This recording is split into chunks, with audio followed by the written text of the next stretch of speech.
Star cooking এ সবাইকে স্বাগত। তেল দিয়ে দিলাম, একটু ভেজে নেব। সেদ্ধ করে ভালো করে 3-4 বার জল পাল্টে ছেঁকে রেখেছি, ভালো করে চিপে রেখেছি। আর আলুটা আমি ভাপিয়ে নিয়েছি।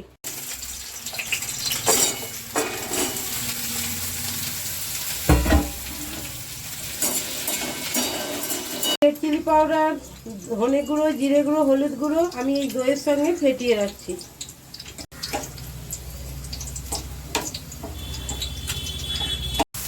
আলুটা ভেজে তুলে নিয়েছি, সেই তেলেতেই আমি সয়াবিনগুলো একটু ভেজে নিচ্ছি।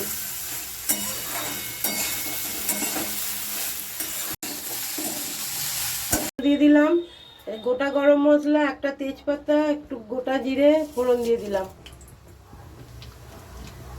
টমেটো বাটাটা দিয়ে দিলাম।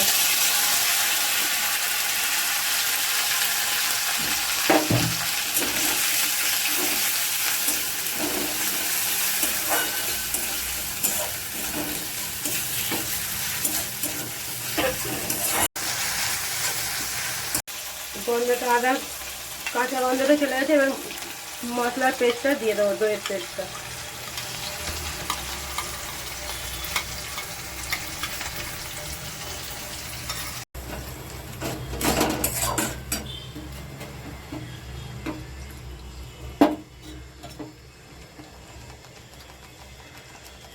দিয়ে একটু জল দিয়ে দিলাম।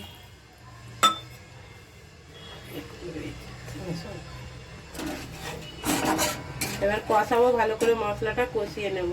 দিয়ে দিলাম পরিমাণ মতো, দিয়ে দিলাম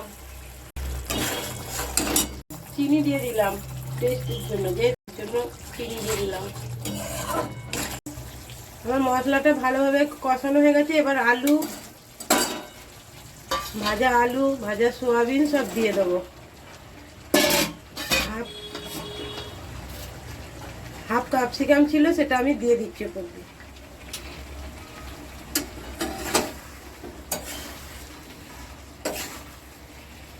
এবার ভালো করে মশলার সঙ্গে এটা আমি কষিয়ে নেব।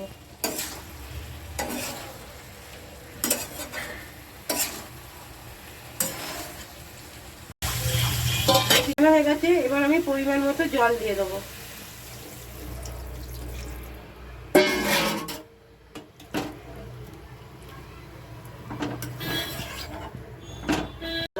তরকারিটা আমার হয়ে গেছে। দুটো কাঁচা লঙ্কা আমি দিয়ে দিলাম, বাটার দিয়ে দিলাম,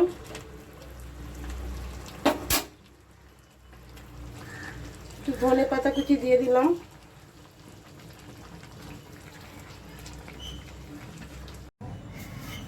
রেসিপিটা ভালো লাগলে লাইক, শেয়ার, কমেন্ট করবেন। বেশি বেশি করে কমেন্ট করবেন। আপনাদের কমেন্ট পড়তে আমার ভালো লাগে। আর ফেসবুক থেকে দেখলে ফলো করে রাখবেন, আমাকে এগিয়ে যেতে একটু সাহায্য করবেন।